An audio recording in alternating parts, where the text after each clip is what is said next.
So thanks for having me. If I'm not talking clearly, that's because my beard is too big probably, and it disturbs the microphone. So I'm going to talk about a nail in the Java key store coffin. So those of you who are already afraid that I'm going to show Java code, don't worry. There is no Java code in my presentation. So everyone should be fine. So about me and us. So my name is Tobias Ospelt, and I'm working as a security analyst, as a pen tester at Mod0. We're a small company, but hopefully a little bit known in Switzerland by now. We're doing it for quite a long time. We have a very specialized group of people working at Mod0. I've been doing a lot of different research, so I love to use per proxy a write extension for it. I'm also doing a lot of Android and AFL fuzzing and Java fuzzing, and my next talk is probably going to be about Java fuzzing, but this one is about a different topic. So Mod0, as I said, we do security analysis. What's a little bit special is that we also do a lot of hardware analysis, not only software. The content I'm going to talk about today is the purpose of and mechanics of key store files. So why do we use key store files at all? And just to say it already, so Java key store, that's actually a name for the API in Java. So we have different kind of key store types, but the entire API is called Java key store. But one of the types, the oldest type, is also called JKS, which is the acronym. So JKS is the file type, and Java key store is the entire API. And Java key store has more than just JKS. So we talk about key store types as well, and the purpose and the mechanics of Java key store, and especially that file type, JKS. Then we're going to look at the weaknesses and the cracking. So we're at the security conference here. I didn't only look at the file format. I also tried to break it. And at the end, I'm going to talk a little bit about the recommendations and what you can do. So to start with, I hope you're a little bit familiar with private keys and public keys and how asymmetric crypto works. As a small refresher, so there's a private key, so you generate keys for yourself. You have a private key and a public key. And the private key is called private because you want to keep it private and secret and not give it to anybody else. So not what Adobe did. So as you see here, in the middle of the picture, you see begin PGP private key. So Adobe once did a mistake and published their PGP private key on their website. So this is not how it works. You don't want to publish your private keys. You want to keep them secret within your organization. So asymmetric crypto, as said, consists of a public key and a private key. And as a user, I want to store them somehow, right? But I want to store them securely. So I put them into a key store file, so that's just one file on our hard disk in the end, and put it on the hard disk. Now, to make it secure, I want to encrypt this data that is in that file, and I do that with a password. So I supply a password, it uses some encryption mechanism, and my private key and public keys are safe. So without knowing the password, you shouldn't be able to access those keys. Now, that's the user view. In Java, you have different options. As said before, we have JKS as a format, which is the oldest format, but we also have an entire list of other formats you can use. Now, I'm going to talk about the first one today and the weaknesses of the oldest one, the JKS. Now, JKS is actually used nearly everywhere where asymmetric crypto is used. So it's a default format in Java before version 10.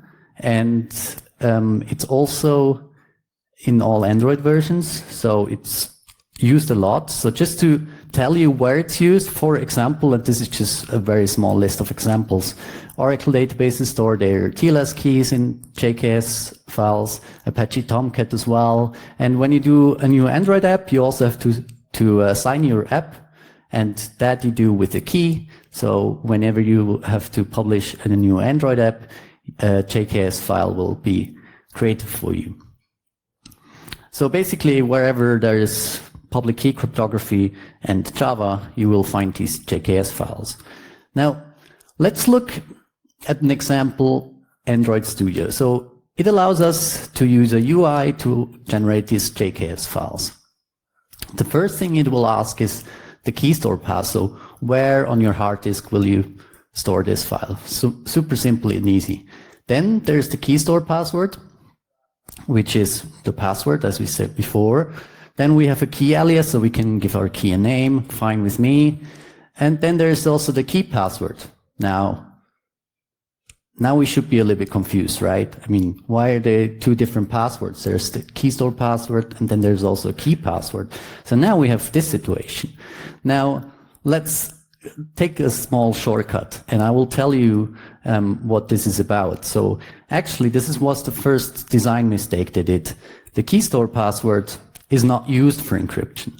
It's only used for integrity checks. So this password is incorporated into a checksum to check if somebody modified the key store file. But it doesn't mean it will protect your private key or your public key. So nobody tells you that the first password is super unimportant and the second one is super important, right? So here we are. We just get this UI and nobody tells me what to do, which password to choose securely and which one is not of importance. Now, this is actually the first really strange design decision, right? Now, okay, let's go back. Let's forget about this key store password then. It's not used for encryption. So we have a key password. But then, well, when I looked at this, there's another second thing that they did design really not according to best practices, I would say. What they did is only encrypt the private key. So the public key is actually stored in plain text. So it depends on what you do with these keys, but in general, I would, as a user, I would like to encrypt both of them, because why should anybody be able to extract a public key from my key store file? But, well, okay, let's rename this key password to private key password, because it doesn't protect the public key, right? So now we have this private key password used for encryption, and we have an encrypted private key. So far, so good. But this is a really strange design decision again. Now, you will probably already know what's coming now. We want to know what the black box is in the middle, because somehow the Java developers designed something here, and it is already a little bit fishy. So let's look at it in detail. So the encryption of the private key is actually pretty simple. It's a private key in clear text that is XOR with something called key stream, and then you get the encrypted private key. Now, I hope every one of you knows what XOR is.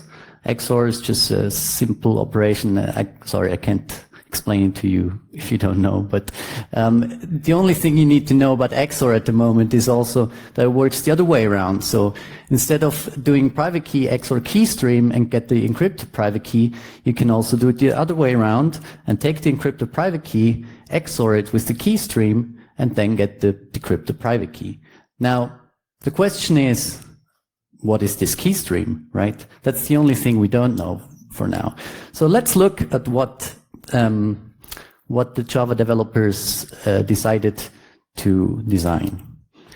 So the key stream generation is pretty simple again.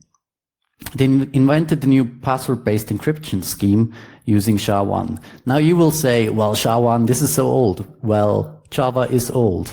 So if you were talking about the primitives, we have to keep in mind that this was invented a long time ago, so using SHA-1 was probably a reasonable choice back then. The problem is more that it is still the default nowadays. So why did we keep it this long? So they do a password-based encryption, and the generation of the key stream is very simple again. So we have the SHA-1. It's a hash algorithm, and we take the password, so the private key password, and we concatenate the IV. Now the IV, it's just another parameter stored in the file in plain text. So we can read out this IV and then generate this first block, A. Now, the next block is just generated by using the private key password plus A. So we just calculate in the last block and so on with all the blocks. And in the end, we concatenate these blocks together. So we get a key stream of variable length. If that was too quick for you, this is the exact same thing in just a little bit a different picture. So we have a key entry at the top, which has an IV, 20 bytes, we can read it out. We have a variable length encrypted key at the top as well. And we can generate the key stream. We take the password plus the IV from the key entry at the top, and we generate the first block. We can then use that first block to generate the second one, and so on, and we can XOR them together to get the cryptic key. Now, I tell you that there is a not so obvious weakness here. Can somebody see it? So, I didn't see it either when I looked at it, but it's actually something you learn probably in your IT security classes at university. I mean, I learned it at least. So, I searched around a little bit on the internet what people say about this mechanism, and actually there's a website called CryptoSense, and they wrote, only one SHA-1 application is required to derive the first key stream byte. Since their encoded keys contain a lot of structure in their first bytes, it makes a dictionary-based cracker highly efficient. So what they're saying is that we only need to do one SHA-1, not the entire block to generate the entire key stream. So I thought, wow, this is super cool, but where's the proof of concept? So where is this implemented? And is that even feasible in practice? So I researched, but none of the password crackers out there were doing this. And I didn't know back then if this was feasible. So I tried to do a proof of concept just to show that I can crack JKS files easily. And basically our approach or our algorithm to crack passwords is that we generate this first block, the very beginning, with the password candidate. So we guess a password, we just guess one, and then we concatenate it with the IOE. We generate the SHA-1, and then we can XOR it with the first 20 bytes of the encrypted key.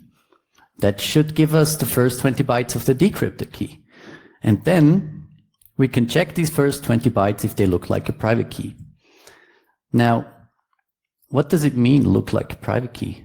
That's actually, again, not a very simple question, because these guys of CryptoSense say, well, it's pretty obvious that you can do this. But for me, it wasn't obvious. So the first 20 bytes of a decrypted private key, it's a PKCS8, which is a DIR encoding, which is ASN1.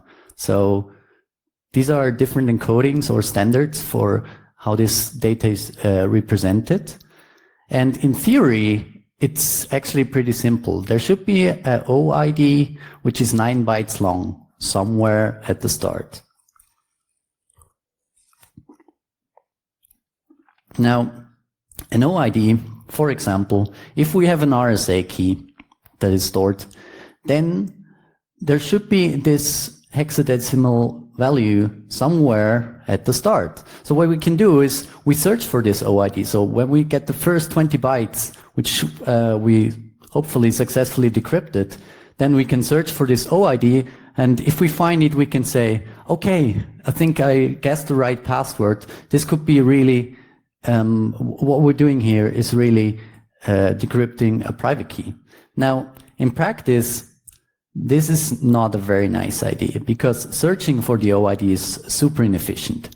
And as I'm not a math student and I'm not a file format specialist, I did the usual IT approach and I just brute forced it. So I generated thousands and thousands of private keys and just looked at them. What a private key in plain text, how does it look like, the first 20 bytes? And at one point, I realized there is a pattern. So I found out that 16 out of 20 bytes at the beginning of a clear text private key are always static. So they always the same. So for example, RSA, all RSA keys in clear text always start with hex 30. Then we have 4 bytes we don't really know and always vary and are different. But then we have another 16 bytes that are always the same. At the end, we can also see this OID we saw before, but now we even get more values that are fixed and don't change. So for this not so obvious weakness, let's do an example. So for those who haven't understood yet what we're doing exactly. So what we do is we guess a password, we calculate this SHA-1, we XOR it with the first 20 bytes of the encrypted key, get the first 20 bytes of the decrypted key, and then just check if it looks something like this. So this is our cracking algorithm to crack private keys entries. Now, there is, again, an optimization here, and it's the same I told you before about XOR. We can XOR number 1 with 2, and then get the decrypted keys, and then check number 3, or we can XOR number 3 with the encrypted key bytes, and we get something we can compare directly to the SHA-1 calculation. So in the end, we end up with one SHA-1 calculation and then just check if these 20 bytes correspond roughly to the pre-calculated 16 bytes. I then went on and asked some guys to do password cracking. How should we do this? And we decided to implement it in GPUs, so graphic cards, which are much faster at calculating SHA-1 sums. And Jens Stoible from the Hashcat team actually did the implementation, so thank you for that. And the interesting thing is Hashcat is optimized and uses a weakness in SHA-1. You can read about it here. I didn't understand the paper, but I'm happy that it's faster than most other crackers.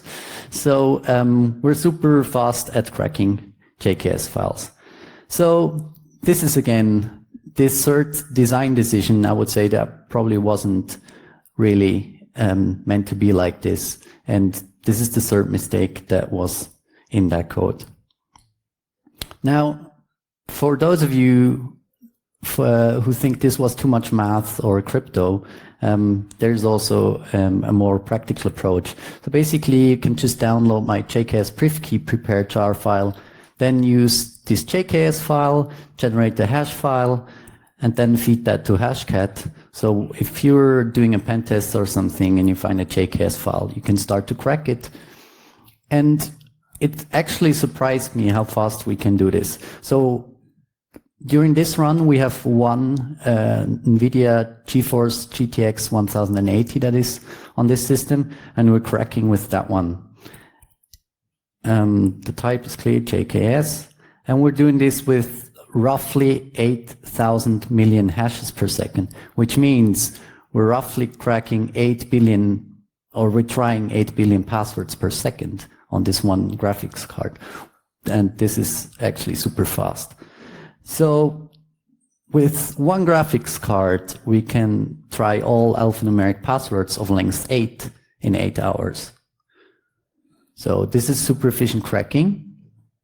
If you want to get more details about the implementation and well, the benchmarking and how fast it is and so on, I wrote a POC or GTFO article about it. It's in number 15. And I think if you read that, you will get some more ideas of how the cracker works. So my recommendations are very generic. Nowadays, we have better key derivation functions. So in the 90s or even in the 80s, I don't know exactly when it was designed, there was nothing like a PBKDF2 or bcrypt or scrypt or anything for key derivation. So we have these now. And you should obviously refactor your Java software. So if you use JKS, then it's the time to change your code. So I know this is a really blunt recommendation, just don't use JKS.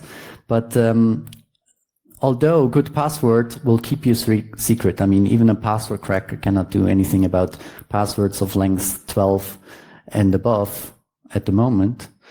And obviously, you should also not publish your JKS files, so keep them secret, even if they're password protected. And the prediction is that JKS will stay for a long time. So this is not something I said, but the Java maintainer said existing key stores will not change. So if you wrote the Java software with Java 8 and you generated key stores, then they're JKS. And if you update Java now, it will not change. Nothing will ever change with these key store files until you delete them and regenerate them.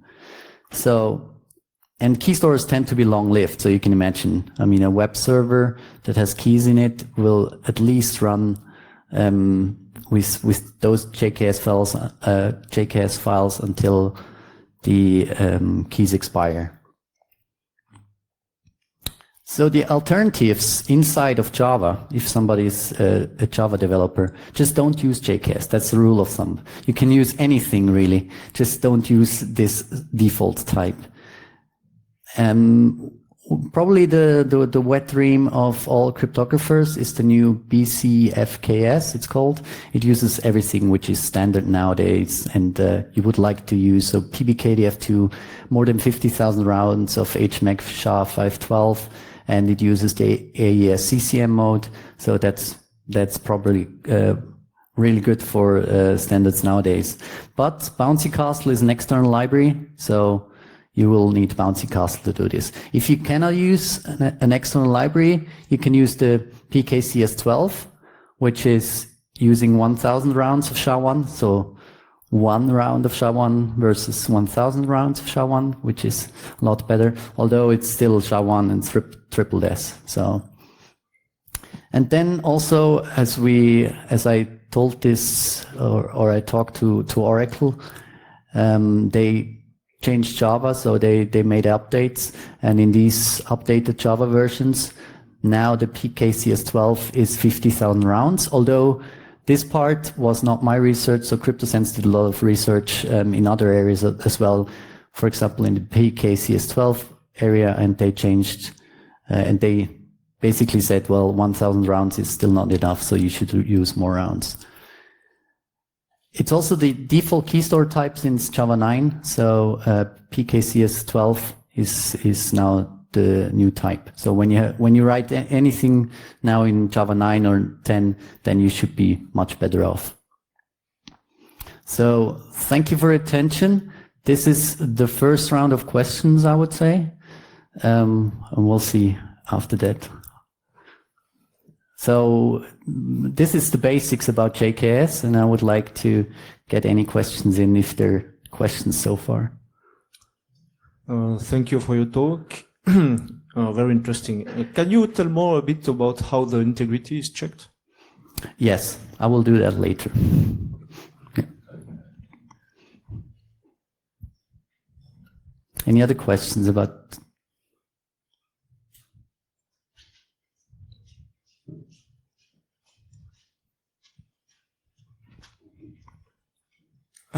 I wanted to know how the IV is generated. Sorry, the IV? It's just randomly generated, 20 bytes random. But I think you're pretty solid on the topic, right? So that's why, because usually I know the Swiss audience doesn't have too many questions, so I prepared a couple of questions for you. So we have a question there. Sorry, yeah, sure.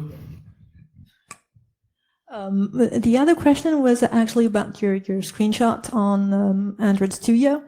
So when you're developing an Android application, I'm not a very good developer myself, so I'm not sure. Can you specify another key store than JKS for Android applications? I think it only comes with JKS. Yeah. So far you could only. So you're stuck. Yeah. Okay. Yeah. For Android Studio, you were stuck. You can probably. You might work around it by signing it all in on the command line. You can do that. Yeah, or but then you keep your nobody's doing secure, that. Yeah, but that's all. Yeah, Thanks. that's it. Yeah. So I prepared some questions for you. So how do you know which fingerprint to expect? So as we saw, there are different fingerprints. These 20 bytes, how a private key starts, it's different for RSA and DSA and so on. So how do we know which one to expect when we crack? Anybody an idea? Yeah, so I'll repeat it so everybody can understand that. So he said, well, but the public key is not encrypted.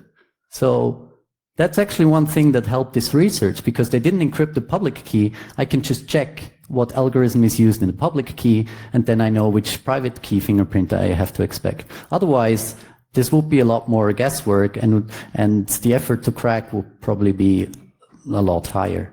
So we can just check in the public key, which is not encrypted. So this was a really easy question to start.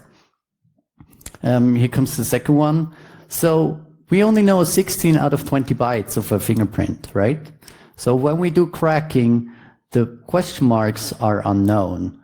So how do we know we didn't guess the wrong password? We can just test it once we decrypted the private key, test it against the public key, which we have. So you said we can just test it. We can decrypt the entire private key and then check if that's fine. Yes, that would be an option, but that wouldn't perform very well, would it? Because we would need to generate the entire key stream first and then XOR. Yeah, I think that probabilities are audio side, right? Yeah, exactly. So although there are many question marks, the probability is not 100% that the password matches. And actually, earlier implementations where I didn't realize that 16 out of 20 bytes were fixed, but less. And we had to check the entire key decrypts properly, what you said. But then at one point, we realized that actually the probability is 1 to 2 to the power of 120. So this will never happen in practice. You will never guess such a password. So we just didn't implement anything afterwards. So this just works like it is. So question 3 starts with a new fact. And this is actually why this research took me so long. So if we don't specify a private key password, then the key store password is reused. So we saw for Android that it's just asking for both passwords, but most other tools, so for example, the key tool of Java on the command line, it will only ask for one, and then we'll just set both passwords with the same value. So if we have this default case, can we attack the key store password? And if not, why not? And if yes, why don't we? So any opinions if we could crack the other password if they're the same? So if the two passwords here are the same, key password and key store password, and this integrity check, and both passwords are the same, well, yes. If the default case applies, the same passwords, we can crack any of these two algorithms. So basically it means we could crack with any of the algorithms. So we can crack the integrity protection, or we can crack what I just presented. So the question is more like, in the default case, which one performs better? Well, now here comes the questions you had before. Can you say something about the integrity check? This is how the integrity check works. So the key store password is actually used at the top, so the key store password, then you concatenate it to the string mighty Aphrodite. And then you also concatenate the entire key file, so everything, all the keys. So you have kilobytes of keys, and produce one SHA-1, and then you check it against the checksum, which is stored in the key store file. So this is how it works. Mighty Aphrodite. Now you might ask, why Mighty Aphrodite? Well, Aphrodite is the lady on the left. But it's more likely that the Java developers were watching too many movies, and there was a movie called Mighty Aphrodite, so that's probably why they choose this random string. So why not crack the key store password? Anyone a guess?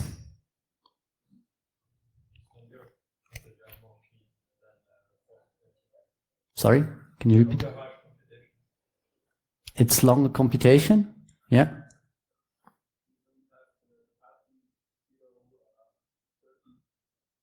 Yeah, you don't have the pattern, but here we would just need to, we have to check some, right? So we could also just crack on this. So the question is really which cracking approach has the better performance, and more data go into the SHA-1 calculation when you do the checksum thing, whereas the private key password calculation only has password and IV. So that SHA-1 is much quicker than the other one. And what's especially important is you don't know as an attacker if it's the default case. You don't know if the passwords are the same or not. So the private key password approach I showed also works in the non-default case. And the worst thing actually was that most other password crackers, they implemented this key store password cracker. So you could end up cracking and cracking and cracking passwords for days and months and years. And once you found the password, it was super useless because you cracked the key store password, which is only used for integrity protection. And in the non-default case, it's not the same as the key store password. Private key password. So basically, you could crack, and they might not, these password crackers might not do anything useful. So, and here's again a simple one to round it off. Do I have time? Yeah. So, what was the best alternative to JKS again? Yeah. PKCS12, that's the default one. So any, really, just don't use JKS. BCFKS, I hate these names. Anyway, that's the best one. And if you cannot use an external library, use PKCS12, which is fixed now. I mean, use more rounds if you have the updates. So if you generate keys after the update, but if you generate them before, then they only have 1,000 rounds. So just get everything newly generated. So thank you for your attention. And if you have any more questions.